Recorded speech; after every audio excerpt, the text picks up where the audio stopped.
여기 낯익은 분의 모습이 보이시지요? 몽양 선생이 손을 들고 우리를 반겨주시네요. 이곳은 몽양 기념관으로 가는 길에 있는 묘골 애호화 공원입니다. 몽양이 태어난 지명인 묘골은 묘할묘, 그루터기 골이라는 마을 이름입니다. 애호화의 뜻은 날 사랑하는 집이라는 의미로 1944년 몽양 선생의 친필입니다. 공원을 둘러보면 파리강화회의와 신안청년당, 도쿄 제국호텔 연설 등 선생의 상해 시절 세계를 누비며 독립운동을 했던 활약상과 교류했던 국제적 명사들에 대한 이야기를 만나실 수 있습니다. 제2부는 자주독립의 길입니다. 중국으로 와서 난징 진링대학 영문학과에 입학한 몽양은 그곳에서 3년간 수학한 후 독립운동을 하기 위해 상해로 옮겨갑니다. 이 시기부터 본격적인 정치적 독립운동가의 길을 걷게 됩니다. 그 첫걸음으로 1918년 8월 신안청년당을 창당하고 독립청원서를 작성해 김규식을 파리 강화회의에 파견하는 일을 주도합니다. 당원들은 파리로 간 김규식을 지원하고자 국내외로 흩어졌습니다.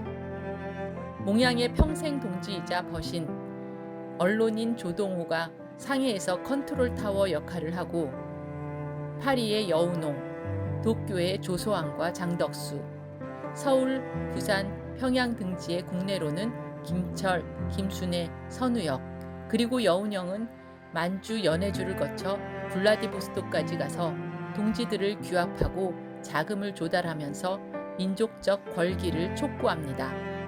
결국 이러한 신안청년당 당원들의 보이지 않는 활약은 28 독립선언, 3.1 독립운동, 대한민국 임시정부 수립까지 이어지는 기폭제가 되었습니다. 당시 몽양이 윌슨 대통령에게 보냈던 편지가 정병준 교수에 의해 콜롬비아 대학 버틀러 도서관 크레인 가족문서에서 발견되었습니다. 1919년 11월 27일에 있었던 도쿄 제국호텔 연설은 몽양이 적의 심장부인 도쿄 제국호텔에서 독립의 당위성을 주장하고 우리의 독립 의지와 열망을 전 세계에 알린 큰 사건이었습니다. 이는 일제가 상해 임시정부의 붕괴를 목적으로 독립운동가를 회유하고자 하는 시도에서 비롯되었습니다. 일제는 당시 선교사이자 외무부 차장이었던 몽양을 도쿄로 초청했는데 이 사안에 대해 임시정부 안에서는 찬성과 반대가 엇갈렸습니다. 결국 몽양은 안창호의 지지와 격려로 장덕수, 최근우, 신상원과 함께 일본으로 가게 되었던 것입니다. 이 밖에 대한적십자회 이상, 중국 정치인들과 공동 항일 투쟁을 위한 단체인 한중호조사 설립, 모스크바 극동 피아방 민족대회 참여 등 해외 독립 외교 운동을 활발히 이어갑니다. 중앙에 자리한 스마트 체험 코너에서는 몽양의 당시 소련, 필리핀, 말레이시아, 싱가포르 등 국외 각지에서의 독립운동 활동을 터치스크린을 통해 볼 수 있습니다. 1929년 7월 영국 조계지에서 운동경기 관람 중이던 몽양은 일본 경찰에 체포되어 3년간 서대문 형무소와 대전 형무소에서 감옥 생활을 하게 됩니다.